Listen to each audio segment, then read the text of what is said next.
औज़ु बिल्लाहि मिनश शैतानिर रजीम, बिस्मिल्लाहिर रहमानिर रहीम।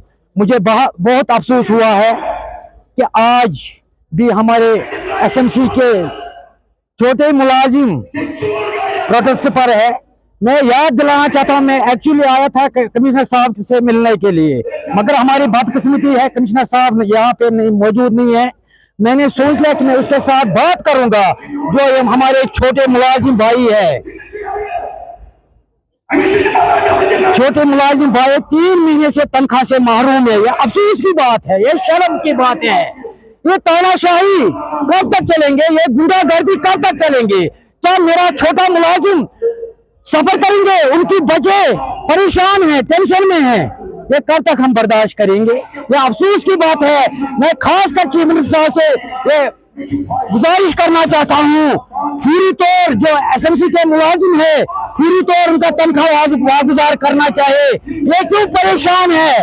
ये सुबह 6 बजे ड्यूटी पर, उस टाइम हमारे बड़े बड़े लीडर बिस्तर पर लेटे हुए हैं, हमारे बड़े बड़े अफसर बिस्तर पर उस टाइम बिस्तर पर लेटे हुए हैं, जिस टाइम हमारे एसएमसी के मुलाजिम रोड पर है, सफाई कर रहे हैं। यह अफसोस की बात है। पूरी तौर जो हमारे एसएमसी के मुलाजिम भाई है, पूरी तौर इनका मसला हल करना चाहिए। अगर नहीं, मैं कफन बांध के यहाँ एसएमसी के गेट पर धरने पर बैठूंगा।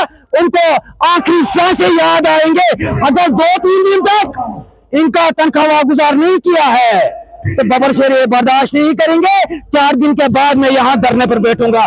मैं देखूंगा कि कौन बबर शेर को उठाएंगे। तब तक मैं धरने पर बैठूंगा जब तक हमारे एसएमसी के मुलाजिमों का मसला हल हो जाएगा। चाहे छोटे मुलाजिम हो, कैजुअल लेबर डिवाइजर मुलाजिम हो, चाहे परमानेंट मुलाजिम हो। पूरी तौर मैं गुजारिश करना चाहता हूँ कमिश्नर साहब से और चीफ मिनिस्टर साहब से, पूरी तौर इनका तनख्वाह गुजार करना चाहिए, क्योंकि इनकी बच्चे परेशान हैं। इनका बैंकों का लोन भी है, उनका 3 महीने से इंटरेस्ट चल रहा है। यह अफसोस की बात है, शर्म की बात है। ये हमारे कमिश्नर साहब मेरे ख्याल से 3-3, 1.5 लाख तनख्वाह ले रहे हैं। हमारे एसएमसी के मुलाजिम मेरे ख्याल से 30, 40, 10 हजार तनख्वाह ले रहे हैं। ये भी उनको, अगर उन्होंने मजदूरी किया है, इनको क्यों तनख्वाह क्यों नहीं अभी तक गुजार किया है? ये अफसोस की बात है। मैं 3 दिन का टाइम दे रहा हूँ। 4 दिन के बाद कफन बांध के इधर एसएमसी के गेट पर बाहर धरने पर बैठूंगा, अगर इनका 3 दिन तक मसला हल नहीं हुआ है। तो लड़ाई लड़ रहा हूँ मैं इंशाल्लाह। तब तक मैं बबर शेर पीछे नहीं हटेंगे। चाहे 61,000 मुलाजिम कैजुअल लेबर डिवाइजर है, तब तक बबर शेर पीछे नहीं हटेंगे जब तक उनको मैं इंसाफ दिलाने की कोशिश करूंगा। ये बबर शेर ने अल्लाह ताला से वादा किया, सरकार से मैंने वादा नहीं किया है। मैंने अल्लाह ताला से वादा किया, तब तक बबर शेर पीछे नहीं हटेंगे जब तक हमारे कैजुअल लेबर डिवाइजर गरीब मजलूमों को इंसाफ मिलेगा। आखिरी सांसें तक बबर शेर इस कौम के लिए लड़ते रहेंगे। इस कौम के लिए अगर मैं बबर शेर को खून का कतरा भी देना पड़ेगा, खून का कतरा देने के लिए तैयार है। तो बबर शेर कभी पीछे नहीं हटेंगे। बबर शेर को यहाँ की बादशाही नहीं चाहिए, जो हमारे लीडरों, जो हमारे मंत्रियों को दुनिया की बादशाही चाहिए। बबर शेर को आखिरी बादशाही चाहिए।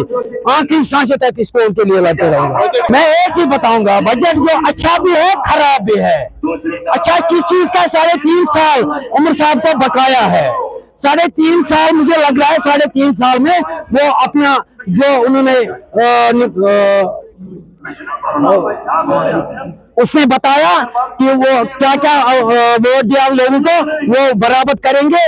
3 और जो गलत क्या है? गलत तो ये है कि उन्होंने कैजुअल लेबर डिवाइजरों को बताया उनको रेगुलाइज करेंगे, हमारे युवाओं को बताया रोजगार देंगे, मगर कुछ नजर नहीं आया। एक तरफ तो अच्छा है, दूसरी तरफ तो खराब है।